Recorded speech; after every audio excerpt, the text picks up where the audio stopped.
king, I am not a god, I am Humpty! What's good, Tano? Ash, Khora, Gara, Atlas, they will never be the same, and every Warframe with Exalted Weapon will never be the same. Because after watching the dev stream 185, we learned everything about the upcoming update. Let's go. These changes, we want to officially make pseudo-exalted weapons into exalted weapons. This ensures parity of with how players interact with summoned weapons on Warframes. For fans of affected Warframes, Ash, Atlas, Khora, and Gara, your arsenal may look a little different to accommodate these new exalted weapons, but our hope is to keep the end result relatively unchanged on the battlefield. As always, everything listed below is subject to change before release. Please refer to the patch note to official implement of these changes in our upcoming Kakarot Encore update. Alright, let's start with the changes. Changes to current exalted weapons. Before we go over what's happened to pseudo-exalted weapons, exalted weapons as a whole are getting some changes. Let's dive into these major adjustments shipping with Kakarot Encore, which is 19 of March 2025. Arcane slot on exalted weapons. So the exalted weapon can equip arcanes. Exilus mod slot on primary, secondary exalted weapons. So you have even there is an Exilus mod slot for the primary and secondary weapons. Acolyte and Amalgam and melee combo counters mods enabled for exalted weapons. This is really good, really good. So it means, for example, you can put Blood Rush now and all that kind of stuff, and they will be equipable in exalted weapons and effective. Arcane slot on exalted weapons. Our first major change is the addition of arcane slot to all exalted weapons. While Garuda talents are part of her passive ability and therefore not an exalted weapon, we are adding an arcane slot to them nonetheless. Nice. Pseudo-exalted could achieve the effect of certain arcanes on exalted weapon by equipping them on corresponding regular weapons. With the change above, these interactions have been removed. So you see that? So this is important right here. Specific Warframe that benefited from these effects will be receiving a new exalted weapon, which is outlined later in the dev workshop. In the meaning of, for example, Khora doesn't have a moddable whip claw. She will have a moddable whip claw. Exalted Exilus mod slot in primary, secondary exalted weapons. We're talking about, for example, Mesa. We talk about Titania, etc. Additionally, we have introduced Exilus slots to all primary and secondary exalted weapons. This now matches functionally with existing melee exalted weapons.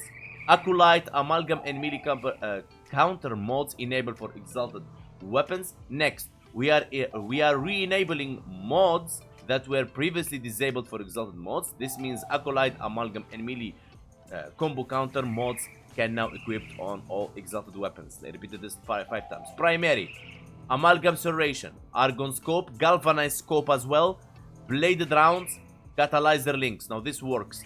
For the secondary, Amalgam Barrel Diffusion, Embed Catalyzer, Hydraulic Crosshairs, Pressurized Magazine, Sharpened Bullets, Targeting Subsystem. For melee, Amalgam Organ Shatter. Let's go, baby. Blood Rush. Amazing.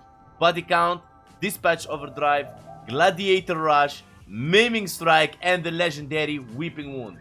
We're breaking the game, boys. Note, if the exalted weapon is unable to trigger the requirements for the mod, such as while aiming for a slide attack, etc., you will not be able to equip that mod for that specific exalted weapon. For example, Hydraulic Crosshair on Mesa Regulators. So that makes sense, it's easy to understand. Other changes to exalted weapons include all exalted stances now grant mod capacity just like regular stances. Additionally, we have applied the generic polarity to all exalted stances and their corresponding melee stance, providing a plus 10 capacity boost. That's nice. Remove the restriction preventing set mods equipped on exalted weapons from contributing to or benefiting from set bonuses. With these changes, set bonuses are now calculated based on the active weapon. This means that if you have a 3 set mod equipped on your Warframe, 3 on your melee weapon, and none on your exalted melee, then you will only benefit from the 3 set mods on your Warframe while your exalted melee weapon is active. Remove the interaction that caused the combo counter to reset when using Thesaurus, Tenet Livia, or Tenet Grigori alongside an Exalted Weapon. This interaction was added on update 28 due to it being an overly dominant mechanic that offered infinite combo on Exalted Weapons when used with gladiator mods. Now that set mod only applies to the current active weapon, this restriction is no longer needed. Okay. Excalibur Exalted Blade and Baruch Seren Storm ability can now gain melee combo counter and trigger Tanukai from their Exalted Weapons wind energy waves instead of only from direct hits. For balance reasons, Desert Wind critical chance has been reduced from 50% to 35%. So they nerfed the Desert Wind because now, for balance reasons, they say. To accommodate the above buff, in testing, Seren Storm was overperforming when used with Blood Rush. So they tested stuff this time. Okay, good, better than like release it and then they nerf it, people get upset. Excalibur / Dash now scales with mods equipped on his Exalted mods instead of mods equipped on his regular melee weapon. Nice. I released a build about that, it was really good. Let's hope it performs similar to that. Remove the interaction of Razorfly scaling with melee mods equipped on the Iwata. This interaction was never intended alongside only few mods working with it. So the Razorfly scaling with melee mods equipped on Iwata is gone, baby, for Titania mains. That's just, you know. New Exalted Weapons. As mentioned above, we're adding new Exalted Weapons to the following Warframes. So they're adding Exalted Weapons to the Warframes. They don't have Exalted Weapons.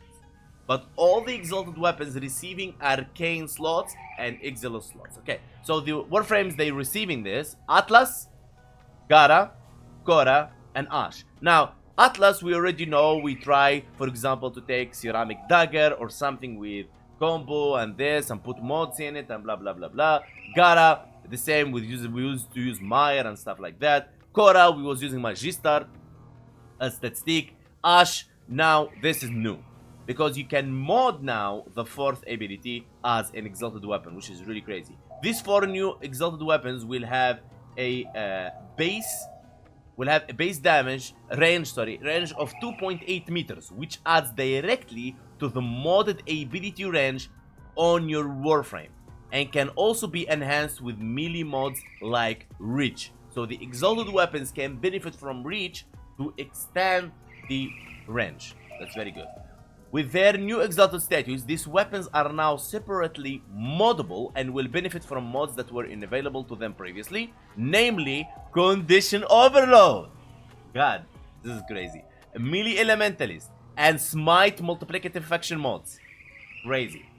These new Exalted weapons will receive the same treatment as the changes mentioned above and should function like all other Exalted weapons, with a few exceptions we'll go over below.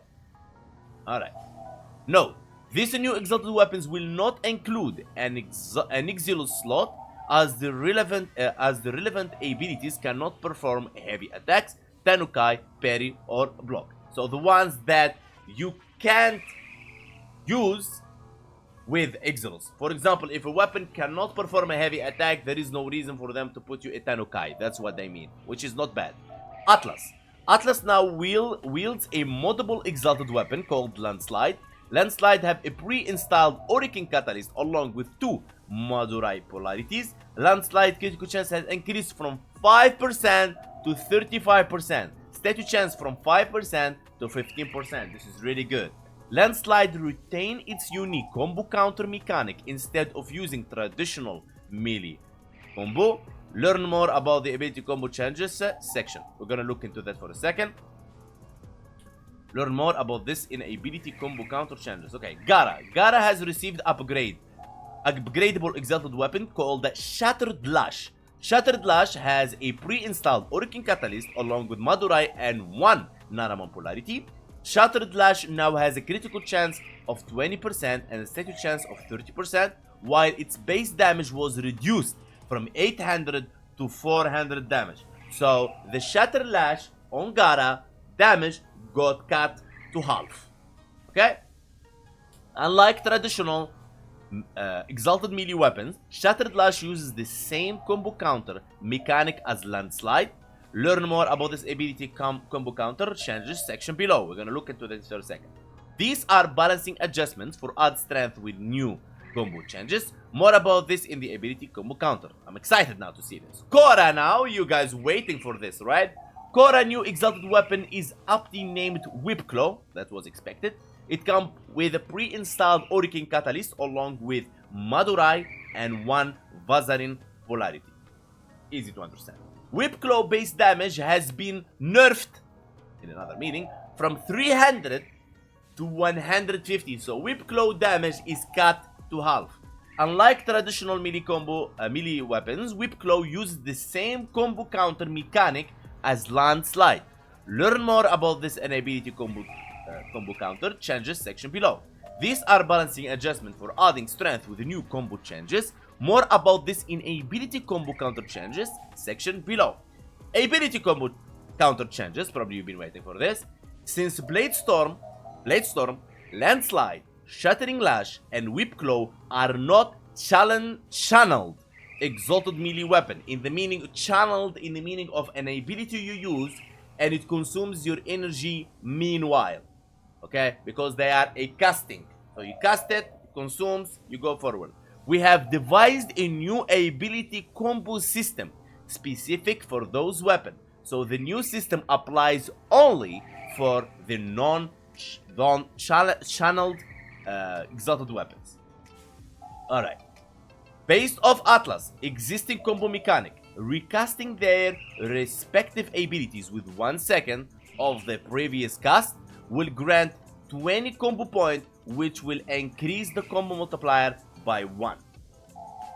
Recasting the respective ability within 1 second of previous cast, in the meaning of you cast Landslide, boom, boom, alright? You get 20 combo, which is increase the combo multiplier by 1. We have also increased the ability counter cap from 4 to 12 to align with the melee combo counter, meaning subsequent casts can be buffed up to 12 times the damage.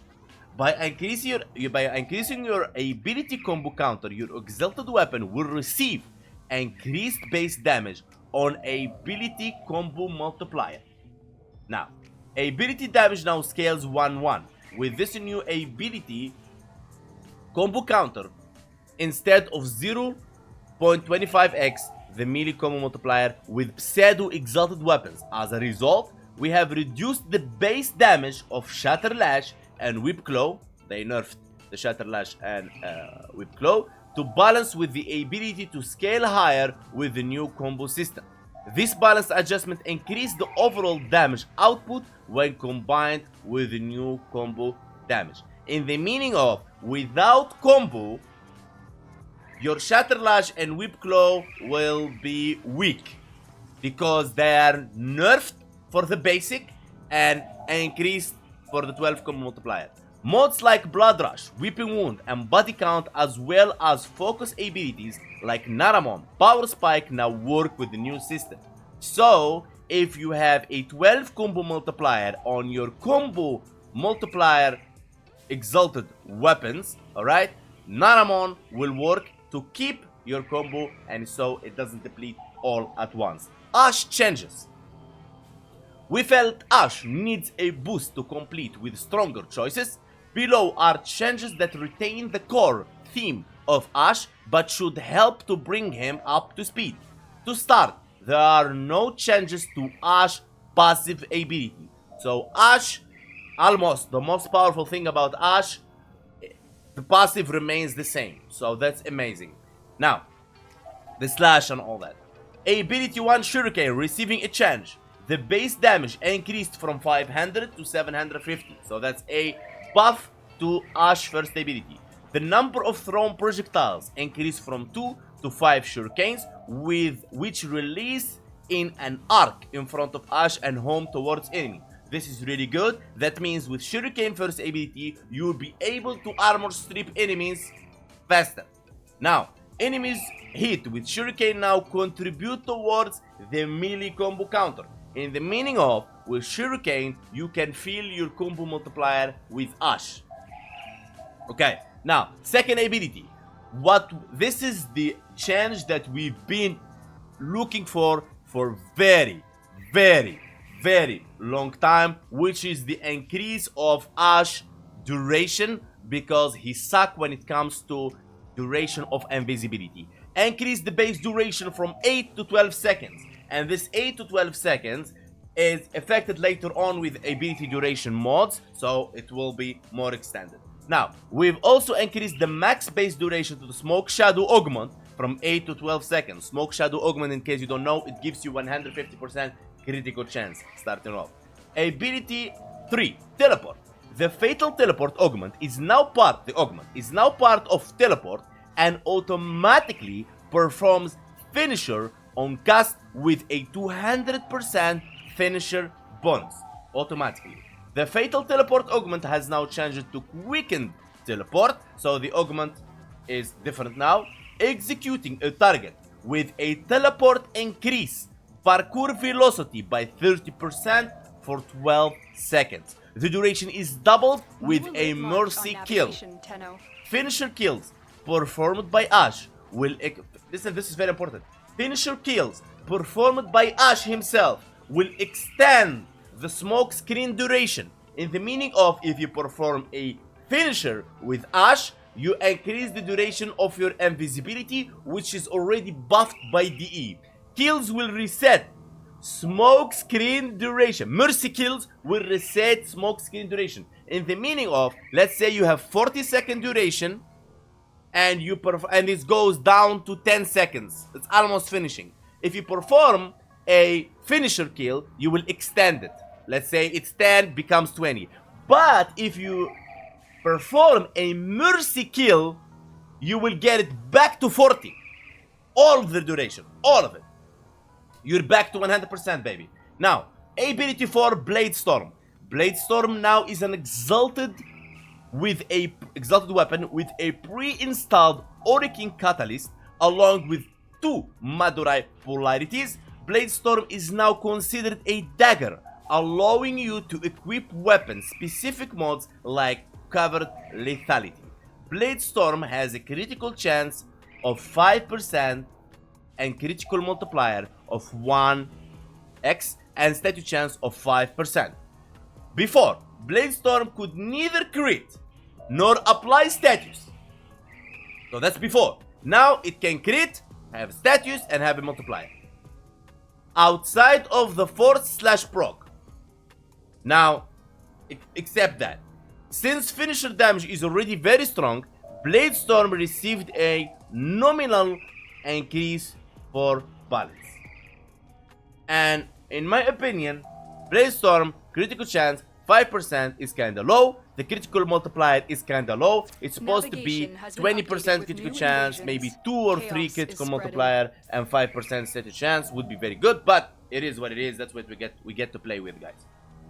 And nothing is final, and I cannot say this is amazing or bad until I catch it and I say, okay guys, this is it, it's good or bad. The only thing I can vouch for and say it's amazing is the increase of duration on Ash, alright? So even Blade Storm will be a failure to kill enemies low, mid, to level cap. We can work on the duration and we play Ash with extended duration. But everything needs to be tested and benchmarked, and this is a developer build, means it can be changed in the future days. Ash can mark, now, additional Blade Storm changes. There is a new changes to the Blade Storm. Ash can mark targets with increased radius around the reticle. So the radius is increased there. Blade Storm now marks each target only once. Clones will no longer perform 3 finisher attacks on enemies. Instead, they will execute a single attack, allowing the ability to resolve faster. This is good and bad, because the clones was performing 3 finisher attacks like blah blah blah, and I hope they make the correct changes so this ability actually scales, because 3 finishers are really powerful. 1 finisher to execute, it's kinda low, but we will see how this goes, because now the ability can crit and so on. And so I believe Enhanced critical chance for this ability will go, for example, with Arcane Avenger or one of the new arcanes that's available in the game, right? Not they're gonna be available in the game when it comes out, but we will see how it goes, since it's considered a melee weapon. So this is it. This is what I'm talking about, guys. The Arcane Hotshot gain 1% weapon critical chance for 10 seconds when using abilities to inflict heat status on enemy, maximum 50 stacks. I mean, he doesn't have any heat unless we can mod the Blade Storm with heat and combine it with Arcane Hotshot, so it procs heat, we get weapon critical chance, affects the Blade Storm, and boom, you get 300% ability strength along the with 300% weapon critical chance, 6 multiplied on 50 stacks, that's 300%, I believe.